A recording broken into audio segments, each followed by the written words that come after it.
Hello and welcome back to Talkin Pitch Side. My name is Tony, and again, I am solo casting tonight or this morning, depending on when you are listening to this. PJ is still out of town, so we're holding down the fort. But no fear, I do have our special guest Stin. He'll be coming in later with his infamous Stin pick that have been doing pretty well. So I'm excited to hear what he has to say. We've got a lot to talk about, a lot to preview, some great games ahead of us this weekend. We'll address kind of what happened since I've been gone, which was the MLS All-Star game. We won. MLS won 4-3. Not a whole lot more you can say about that. I think that, the All-Star game is kind of one of those things that a lot of people have very mixed opinions on what that should be and just the energy that's there. And, for face value, I didn't mind having it on. I wasn't watching it intently, but there was some nice goals scored. I'll give it that. I thought that there were fun moments in it. It is always nice to see a little bit of player personality in these things. But at the end of the day, the distraction's kind of over. We're back to MLS here. And we have a very, very full slate. Before we dive into that, just more quick news and notes. It sounds like the vote for the commissioner, the new MLS commissioner that's going to follow up Don Garber, that will be taking place on Monday. So after this weekend's games in New York, sounds like the owners will be going and putting down their votes on the two finalists. A lot to be said there. I think that it's probably best to hold the commentary until we kind of see who emerges. If we find out right away, or we may not, I'm not really sure how that's going to look or how it's going to work. But it's a big deal. I mean, Don Garber's been commissioner for the long time in this league, really saved this league from going extinct and brought it to what it was. Obviously, not every step of the way is perfect, and there's plenty of critiques out there that I think are very fair. But at the end of the day, it's a new era that's coming in and a new direction the league could potentially be taking in that. So it is exciting to think about. It's a little bit worrisome. You never know where that's going to land. So I'm sure we'll talk about that when that gets announced, along with, I guess there was conversation about the roster rules, which I mentioned in the last episode as well. It sounds like these rules were, proposed rules were pitched to owners during the All-Star game or when everyone was in town at some point in a more boardroom somewhere. So, the overall take on this is it sounds like it's a generally increase in salary, more freedom in spending and building the roster you want, more transparency, all great things. So hopefully we hear about that soon. It does seem like these would be changes that would be initiated for the beginning of the 2027-28 season. So after the sprint season, when our calendar is completely flipped, that's when we would see these changes. So could be good timing for that. Be really interesting to see what this looks like and where it's going. So some really big overlying news and notes there for where this league's going. So it's easy to get swept up in that. But right now we've got a full list of games coming up here that I'm really excited about. It actually starts on Friday or today, depending on when you're listening to this. New York City is going to play host to Toronto. I think just the way that things have been going right now, it's hard to have an opinion with Toronto on the road that they're really going to pick anything up and be able to make anything out of this. The flip side of that is that New York City's been doing decently as well. I mean, 3 wins, 1 draw, and 1 loss in their last 5. They've had some shape together. I think, too, just the way that these rosters look, they're just getting more production out of the New York City roster than Toronto is right now with Josh Sargent and Daniel Saloy and those guys. So Shallowy, sorry. And those guys, Mihailovic has still been in and out, and it's been a tricky thing. So one thing to watch there for sure is Toronto going to wake up? I don't think that Friday night tonight is going to be the night, but I guess you'd never truly know because this is MLS. We act like we know it all, and the reality is this league surprises us all the time. So my pick is still New York City, but again, I'll leave it with the caveat that there's always room for some surprises here. Next up, we've got Montreal hosting the New England Revolution. I think that this is an important game for the Revolution in the sense that what we've seen from them right now is that they really they've been taking care of the business they're supposed to be taking care of. That being said, I think that this is certainly included in this is a road trip to Montreal. I know that's not the toughest place to play, but I do think that they are, not a team that goes and blows out your doors. And I think that they're going to play them close. I think this is going to be a pretty tight-fought game, probably low-scoring game. But I do think that at the end of the day, we saw Carlos Heel on full display during this All-Star game. I think we're going to get more of the same here. They have the best player on the field, New England does. And usually when there's a stalemate, that's what unlocks things. That's what breaks that stalemate. So I'm taking New England on the road. I think this is going to be closer than people give it credit for. New England just tends to play people close, but I do think that they'll end up victorious here. So we'll keep moving here. DC United hosting Nashville. Really interesting spot that we're in with both these teams because Nashville, as mentioned, has had a slow restart to the restart of the season.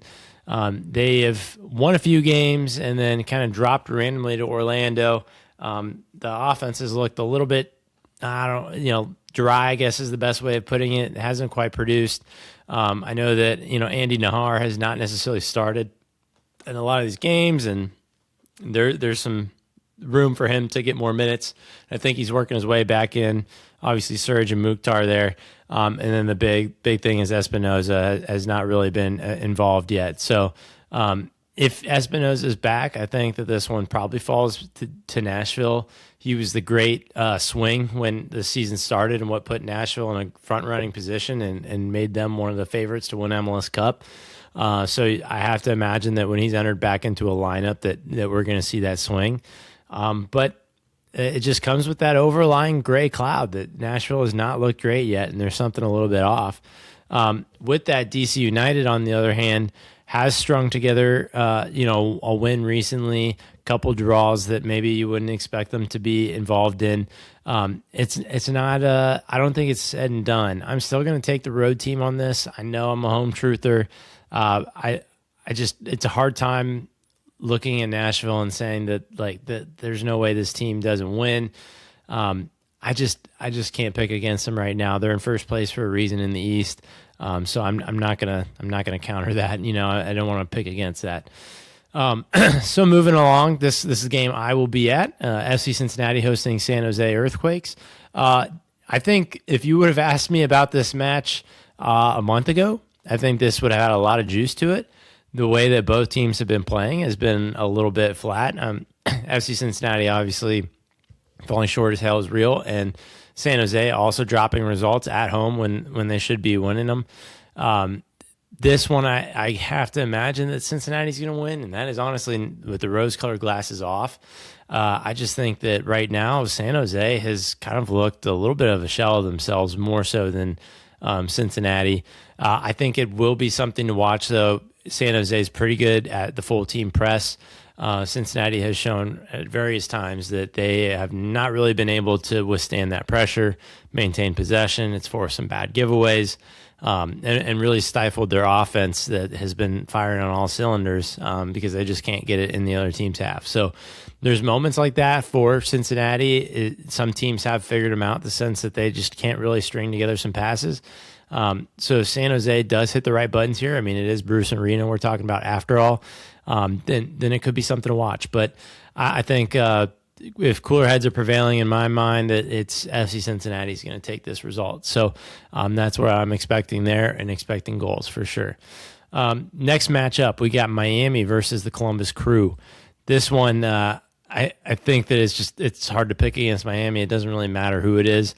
Honestly, doesn't feel like it needs to be a conversation unless it's one of the other big dogs who's fighting for another favorite spot as an MLS Cup contender. That being said, I don't see a world that Miami at home drops this. I know the new stadium has been a thing, and we kind of forgot about it with the World Cup break. They haven't played great at the new stadium, but just where's the Crew's at right now? They have a fun Hell's Real win. But outside of that, I mean, there's still some bigger picture issues that the Crew are at with their roster. That being said, I think that the interim Laurent Courtois, he's put in some good shift with Columbus, and a lot of the commentary, especially during Hell is Real, was they look a little bit more Nazi-esque than they have in a long time. And so if they maintain that, then that could be a nice little shakeup that keeps the crew in more games and maybe that they belong in. So I don't know if that's really going to take hold against this Miami team, that it seems like it doesn't matter who they field. They've got it figured out. So I'm going to trust the favorites here in Miami at home. Got to pick some home wins here. So that's where I'm rolling. I'm rolling with Miami. Next match, this may be the sicko match of the week. Really sad, honestly. Both these teams have been had very momentous times in their history, but right now it's Philadelphia Union versus Atlanta United. Philly coming out the gate looking very good. The dead manager bump has seemed to withhold them for an extended period, at least 2 games. These two share the bottom of the Eastern Conference. It's a true 6-pointer in that sense. It's Philly at home. They've won their last 2 games. I have to imagine that Philly's going to continue that trend because Atlanta has just struggled and struggled and struggled. That being said, if Philly wins this, that leaves Atlanta behind 4 points in the wooden spoon race. It's just really bleak times for Atlanta. Would be a very, very tough result for them. Backs are certainly against the wall. And the problem is I just don't think we've really seen that fight from them, even when they find themselves in that scenario. So I'm going to take Philly here. I think they're just clicking a little bit better, and anything can really work against Atlanta is what we've been seeing. So moving along, we got the New York Red Bulls versus Orlando City. Orlando with that impressive win that I just mentioned over Nashville. Red Bulls fallen pretty disappointingly to Charlotte in their last game. I think that this one is an interesting point, or an interesting game in the sense that Orlando's got the momentum. They've got Griezmann. He's scoring goals. It just seems like the vibes are up around Orlando. And vice versa, the Red Bulls kind of seem to have always really been this team where, they'll win 2 and then they'll lose 2 and then they'll win 2 and then they'll draw 1 and then they'll lose 1. And it's just been scattered results across the board. In total, I think right now that the Orlando momentum's good. Red Bull have lost 2 in a row right now. I have a hard time imagining that this is really going to be a game that, honestly, I think that neither team's really ever going to be comfortable in. I know that Griezmann definitely has some opportunity against this Red Bull defense. The Red Bulls have struggled defensively, but at the same time, Orlando's had their struggles too, and it's kind of been, polished and glittered over because of Griezmann, but it doesn't change where they're struggling. I just think that right now, these teams are pretty evenly matched. Momentum's pretty evenly matched. So I'm gonna take the draw here. I think this one's gonna be a little bit back and forth, and points are gonna be shared. I just don't see a huge time emerging winner with that. So next one, and this is probably the game of the week. Actually, it's not probably. It is the game of the week. It's the leaders in the West, Vancouver and LAFC, going up against each other. This is first and second place, both on 33 points. Worth noting that Vancouver does have 2 games in hand on that. So that is an interesting part of this whole race, is that Vancouver does have the upper hand. But man, is this an important 6 points just to stave off the people that you are going to be racing with throughout the rest of the season. Vancouver has the home field advantage right now, and it's going to be important for them. I think that they've came out this break and it's looked a little bit flat. They've sold Sebastian Berhalter. There's been plenty of reasons I think to be down on this team. Not existentially, but maybe dropping from thinking, they're a first place team to maybe thinking they're more like a 4th or 5th place team. I think that there's been a lot of stuff to think about that, and vice versa.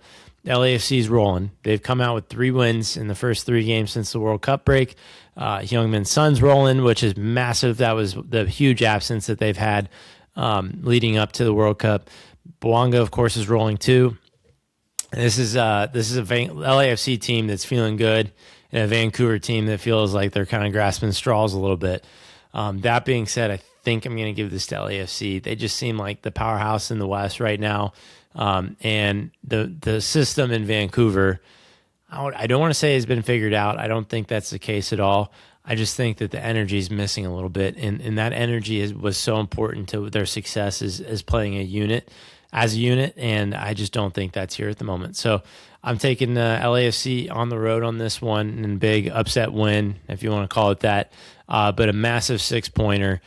Vancouver will still have their say in trying to claw those points back, but this is a very, very important game. Definitely a must-watch. If you're only picking one in this lineup, I have a hard time imagining why you wouldn't want to watch this one. So very, very good game. That's the one of the weekend, but we got to keep moving. Excuse me. Next match, Chicago versus Charlotte. Very interesting game here. I think that both of these teams honestly fall to me very evenly matched. Chicago trying to get Lewandowski rolling. Charlotte a little bit here, there, and everywhere. Obviously a good win against the Red Bulls. Came out those first 15 minutes on fire, bagged a brace, and then after that just kind of cruised. And they have these moments where it just feels like they shut off. And maybe that's the only moment that Chicago really needs, that Lewandowski really needs, is one or two of those to take it and run with it. So I do think that Chicago is going to win this one. I am very interested in the outcome of this one. I do really think this one could end up either way, but if I had to flip a coin here, I think it's going to be Chicago, just because Charlotte's had a hard time putting 90 minutes together. I just think that the names on Chicago are good enough to exploit a bad mistake, which I think that Charlotte's able to do. So I'm going to give it to Chicago at home in Soldier Field there. Moving right along, we're sliding over further into the Western Conference. Minnesota hosting San Diego. This used to be like the polar opposites in soccer theology here and how these guys would play. Still resembles that a little bit. San Diego's, not really had it. And, they did get a win recently, but it's been off.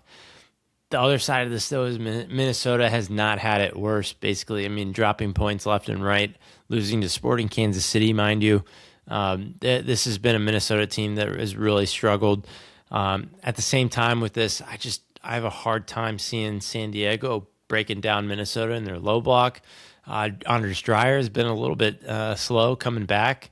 Haven't seen him show up a whole lot, and I don't know if they have it to break down, find that passing combination to get their opportunities. So with that being said, I'm going to take a draw on this one. I honestly would really believe a 0-0 here.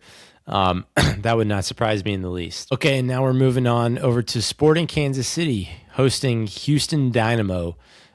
This game here, I think, probably, well, I want to say low scoring, but we saw the way that Houston was playing very directly against Austin, brought in a good win, and actually pulled them up to 5th place in the Western Conference, actually tied for 4th, rather. So very impressive results that they've been stringing together pretty sneakily. Sporting Kansas City, obviously struggling still. They got their one recent win against Minnesota, but at the time being, they're talking big game, big transfers. I think that all could be great for them. It's just not here yet. It's not here right now. It's not here for this game. I think Houston on the road is probably the safe way to pick this one. And I just think that the momentum's with them. We need to see Duncan McGuire more. I think we've seen some action from other big-name players in Houston, but this could be a great game for him to get his rhythm against the Sporting Kansas City defense, which I think is up there for one of the worst in the league. So no better place to see it hit the back of the net than at Kansas City, which is unfortunate to speak into existence for them, but just kind of how it's sitting at the moment. I think that this one's Houston, and honestly, there's not too much we should be talking about more with this one. Moving along here, we got Colorado versus Austin. Now, this game here, folks, this is a barn burner. We've got 13th versus 14th in the West. I think these are both teams that we looked at and generally were pretty disappointed in, had higher hopes for both of them, and their seasons have not panned out. The plans have not panned out.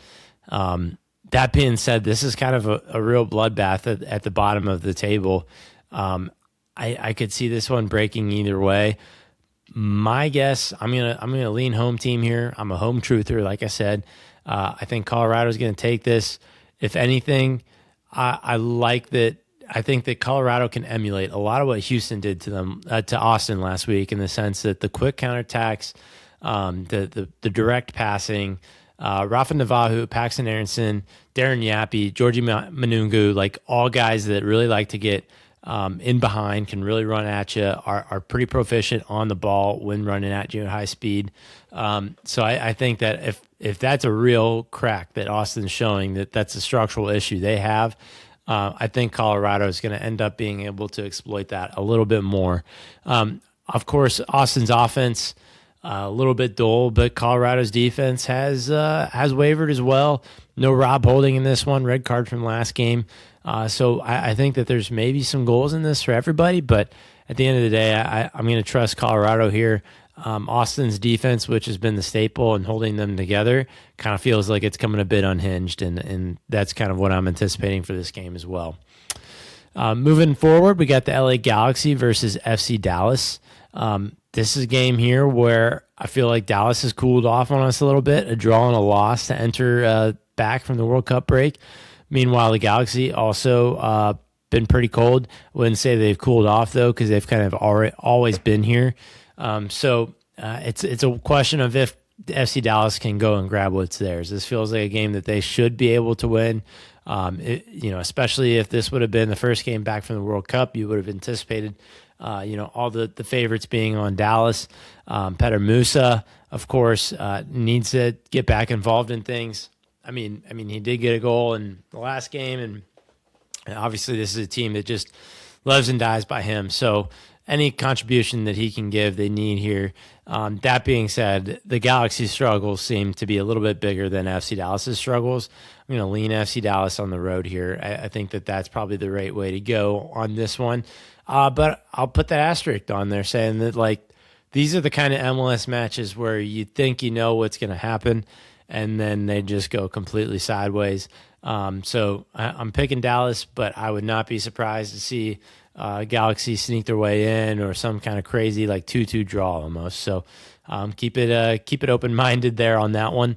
And then I believe, let me just double check here. Yeah, our last match of the night, it's a 10:45 p.m. So Saturday night, you can stay up a little bit later if you want, and it's going to be a good one because we already have the Cascadia Cup rematch here at 10:45 on Saturday.